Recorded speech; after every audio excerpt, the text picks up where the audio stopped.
जय हिंद दोस्तों, welcome back to my YouTube channel.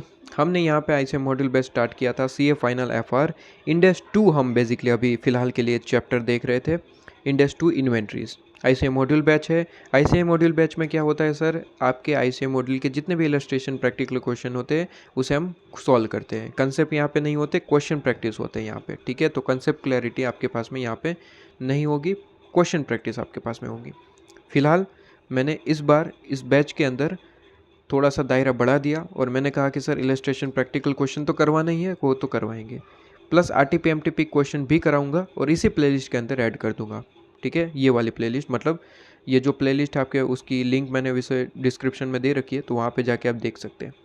ठीक है, तो एक के बाद एक सारे क्वेश्चन के मैं पर्टिकुलर वीडियोस आपको प्रोवाइड कर रहा हूँ। जैसे कि इस लेक्चर के अंदर इलस्ट्रेशन नंबर 5 करेंगे, इससे पहले वाले में इलस्ट्रेशन नंबर 4 किया था तो वो प्रोवाइड कर दिया, अब इलस्ट्रेशन नंबर 5 करेंगे पर्टिकुलर क्वेश्चन के ऊपर सेपरेट वीडियो, और वो प्लेलिस्ट में ऐड कर दिया है। तो वो क्वेश्चन आप जो भी जिसमें भी दिक्कत है वहाँ पे जाके देख सकते हैं।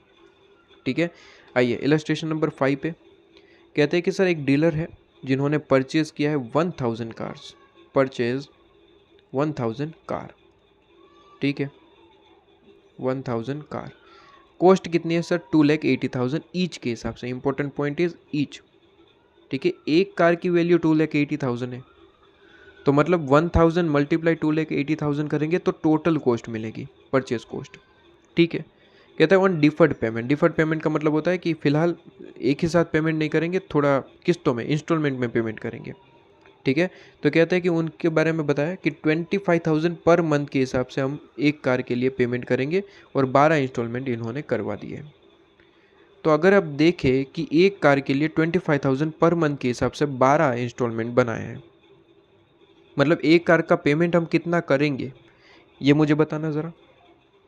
कहते हैं कि सर, क्वेश्चन ने क्या कहा, ध्यान से सुनना। कहते हैं कि वैसे तो कार की कॉस्ट कितनी है सर, 2,80,000। एक कार की कॉस्ट 2,80,000 है। ठीक है सर, लेकिन अगर इंस्टॉलमेंट में करवाया, if paid in instalment, paid इन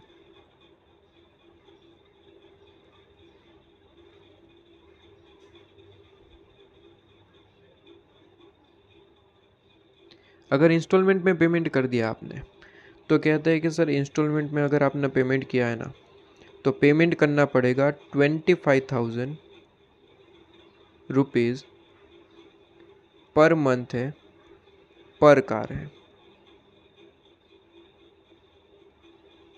एक कार के लिए आपको 25,000 25,000 रुपीज़ पर मंथ के हिसाब से पे करना पड़ेगा। इन्होंने कहा है 12 बार, मतलब 12 इंस्टॉलमेंट बना दिए तो 12 बार पेमेंट करना पड़ेगा। तो मल्टीप्लाई 12 करें तो आपको पता चल जाएगा कि एक कार के लिए आप टोटल पेमेंट करना कितने वाले हैं। तो कहते हैं कि सर 25,000 मल्टीप्लाई 12, तो कहते हैं 3 लाख रुपीज़ का पेमेंट करेंगे एक कार के लिए। वैसे कॉस्ट कितनी है सर, 2,80,000, बट पेमेंट कितना करना पड़ेगा अगर इंस्टॉलमेंट में किया तो सर 3 लाख। जनरली यही होता है ना, लोन वगैरह आप लेते हैं तो क्या करना पड़ता है सर, इंटरेस्ट भी तो एक्स्ट्रा पे करना पड़ेगा। तो कहते हैं कि सर 2,80,000 की जो कार है वो कितने में पड़ेगी अगर इंस्टॉलमेंट करवाए तो कहते हैं सर 2,80,000 की जो कार है वो 3 लाख में आपको पड़ेगी। ठीक है, तो सर ये जो डिफरेंस है, ये सर जो डिफरेंस है हमें जो दिख रहा है,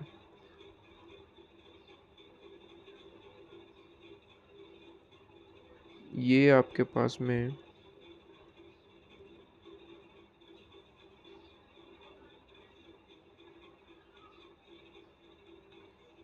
कितना डिफरेंस है सर, 20,000 रुपीज़ का।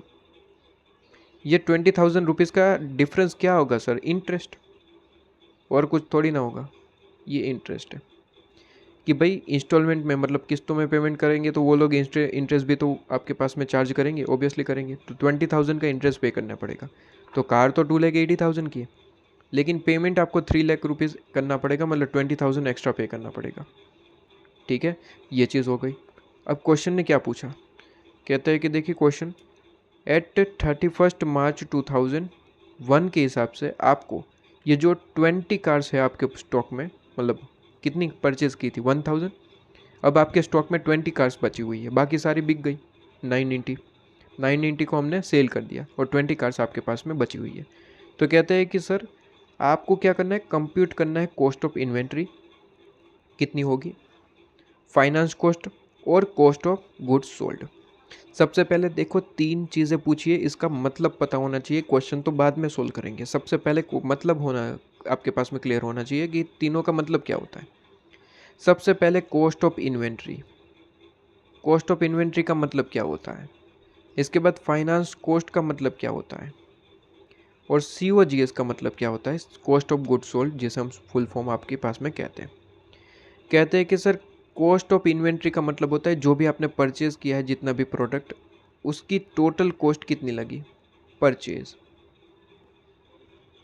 परचेज के साथ साथ एक्स्ट्रा भी कोई खर्चे किए तो वो भी आप इंक्लूड करेंगे। जैसे कि इलस्ट्रेशन 1 2 हम करते ही आ रहे हैं, तो वो कॉस्ट ऑफ इन्वेंट्री तो निकाला।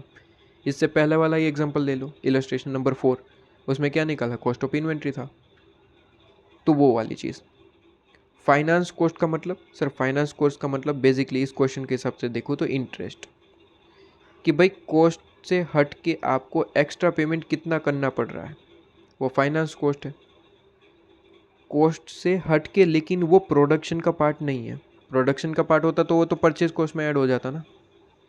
ये तो कोई ऐसा खर्चा है जो बेसिकली नॉर्मली होना ही नहीं चाहिए था, लेकिन आपने कुछ यहाँ पे एक्स्ट्रा, बेसिकली फाइनेंस कॉस्ट का मतलब होता है कि कोई पेमेंट में डिफर्ड किया है, जिसकी वजह से एक्स्ट्रा पेमेंट करना पड़ा, जिसे हम इंटरेस्ट कहते हैं। ठीक है, तो डेफर्ड पेमेंट होता है आपके पास में, तब हमें इंटरेस्ट पे करना पड़ता है, जैसे कि हमने यहाँ पे 20,000 पे किया है। तो फाइनेंस कॉस्ट पूछिए, वो तो 20,000 हमने निकाल रखी है, तो वो क्वेश्चन तो अभी सोल्व हो गया 20,000। फाइनेंस कॉस्ट का मतलब इंटरेस्ट यहाँ पे, तो वो 20,000 है, वो तो ख़त्म। अच्छा, COGS का मतलब क्या होता है। COGS का मतलब होता है sir, CA foundation 12th level में भी पढ़ते थे, कहते हैं कि COGS का मतलब होता है जितना भी आपका ओपनिंग स्टॉक है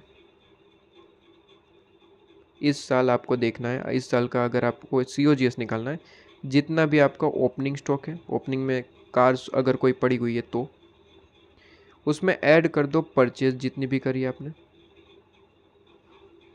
उसमें से माइनस कर देना जितनी भी सेल करी हुई है।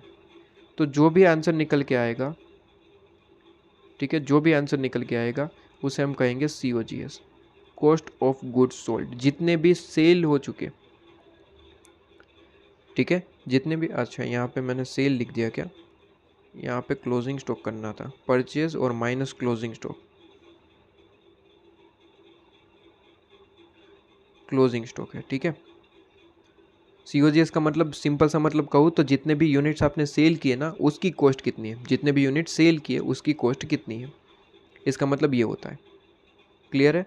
COGS का मतलब जितने भी यूनिट सेल कर दिया ना, उसकी यूनिट, जो स्टॉक में पड़े हुए ये नहीं चाहिए, जितने टोटल आपने सेल कर दिए उसकी कॉस्ट कितनी, तो वो COGS है। राइट। अच्छा, एक एक करके सॉल्व करें सर। बिल्कुल।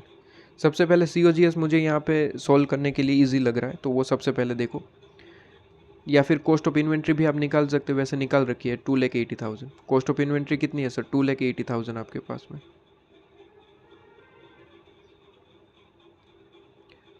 कॉस्ट ऑफ इन्वेंट्री कितनी है सर, 2,80,000। ये सबसे पहला जो क्वेश्चन पूछा उसका solution. Sir 2,80,000, answer is yes. Sir 3 lakh नहीं लेंगे क्या, 3 लाख का खर्चा किया ना हमने, अभी अभी तो मैंने बताया कि सर जो फाइनेंस कॉस्ट होती है, इंटरेस्ट, वो बेसिकली प्रोडक्शन का खर्चा है ही नहीं, वो तो आप डिफर्ड पेमेंट करते हैं, जिसकी वजह से आपको एक्स्ट्रा पेमेंट करना पड़ता है। इंडेक्स 2 के हिसाब से finance cost never consider in the calculation of आपके पास में कॉस्ट ऑफ इन्वेंट्री, नेवर, आपके पास कभी भी कंसिडर नहीं होगा, मतलब उसे इग्नोर करते ही चलना है। तो आपकी कॉस्ट कितनी मानी जाएगी sir, cost of inventory 2,80,000 only. Finance cost कितनी है सर, 20,000 है, उसे कॉस्ट ऑफ इन्वेंट्री में इंक्लूड नहीं किया जाता, वो फाइनेंस कॉस्ट आपके पास में रहेगी। ठीक है, तो ये इंटरेस्ट आपके पास में P&L में चला जाएगा, बेसिकली कॉस्ट ऑफ इन्वेंट्री में नहीं आएगा। ठीक है, तो फाइनेंस कॉस्ट जो सेकंड क्वेश्चन पूछा उसका भी सॉल्यूशन हमने दे दिया। जो बचता है वो थर्ड क्वेश्चन है, COGS का मतलब कितने यूनिट आपने बेच दिए। तो कहते हैं सर 1,000 यूनिट हमने परचेज किया, ओपनिंग में कुछ नहीं था, 1,000 यूनिट परचेज किए। इनका कहना है कि सर 20 यूनिट्स ही अभी स्टॉक में बचे हुए हैं। 20 यूनिट्स मतलब क्लोजिंग स्टॉक कितना है सर? 20 यूनिट्स का। तो सर सेल कितने कर दिए सर? 980 यूनिट्स।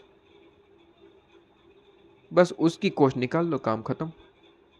एक यूनिट की कॉस्ट कितनी है? एक यूनिट की कॉस्ट कितनी है सर? एक यूनिट की कॉस्ट 280 है। 2,80,000 ही है ना एक कार की कॉस्ट सर? बिल्कुल। तो 980 की कितनी होगी? 980 मल्टीप्लाई 2,80,000। तो जो भी आंसर आया वो आपके पास में क्या है सर? COGS है। ठीक है, तो यहाँ पे आपको क्या करना है? सिंपली मल्टीप्लाई पर यूनिट आपकी पर कार की कॉस्ट 2,80,000 है। तो COGS इन अमाउंट आपके पास में आ गया कितना sir? 2744 lakh rupees. 27 crore 44 lakh rupees लीजिए। तो ये आपके पास में COGS का अमाउंट भी आ गया। क्वेश्चन सारे सोल्व हो चुके।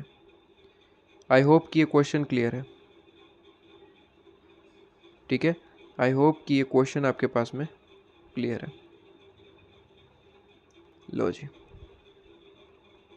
COGS का मतलब सिंपल सा इतना ही याद रखना, जो सेल कर दिए ना यूनिट, उसकी कॉस्ट कितनी है। 980 सेल कर दिए, उसकी कॉस्ट कितनी है ये आपके पास में। एक बार के लिए सॉल्यूशन में भी दिखा देता हूँ क्या किया है उन लोगों ने।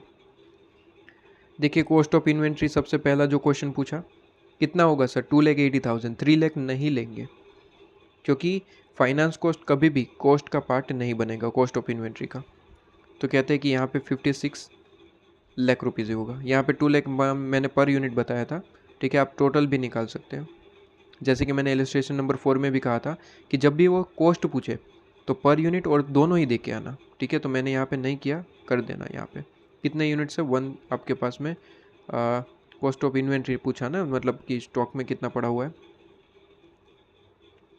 बताया था ना। यहाँ पे क्लोजिंग स्टॉक कहाँ पे? ये रहा, 20 कार्स। तो 20 कार्स पड़े हुए हैं, मल्टीप्लाई 20।